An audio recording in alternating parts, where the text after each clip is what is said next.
बिस्मिल्लाहिर्रहमानिर्रहीम। मैंने मदीना को लोकली एक्सप्लोर करते हुए इस मस्जिद को ढूंढा है। पहले इसके बारे में हिस्ट्री में तो पढ़ा था, लेकिन आज क्या कहते हैं ख़ुद फ़िज़िकली इधर पहुंचा हूँ। इसको मस्जिद दर्रा भी कहते हैं और मस्जिद शेखैन भी कहते हैं।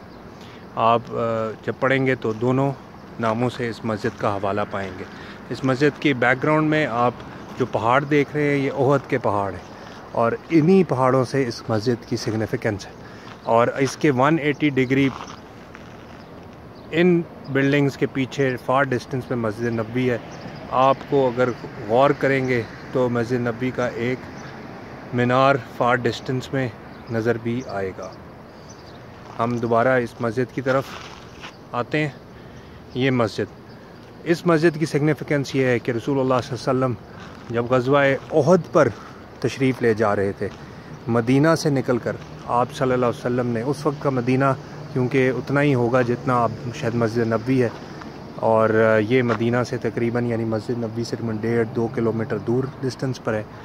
और यहाँ पे आप सल्लल्लाहु अलैहि वसल्लम ने पड़ाव किया था और आपने एक दिन में शायद असर, मगरिब और इशा की नमाज़ पढ़ी थी, और फिर अगले दिन फजर की नमाज़ पढ़ के आपने बैटल ऑफ ओहद के लिए यहाँ से कूच किया था।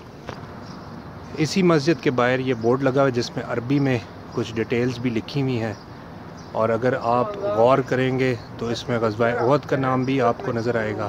फसल्ली अल असर वल मगरिब वल इशा, यानी अल्लाह के रसूल सल्लल्लाहु अलैहि वसल्लम ने यहाँ पे असर, मगरिब और इशा की नमाज़ पढ़ी, और यहाँ पर आप सल्लल्लाहु अलैहि वसल्लम ने अगले दिन सुबह की नमाज भी अदा की।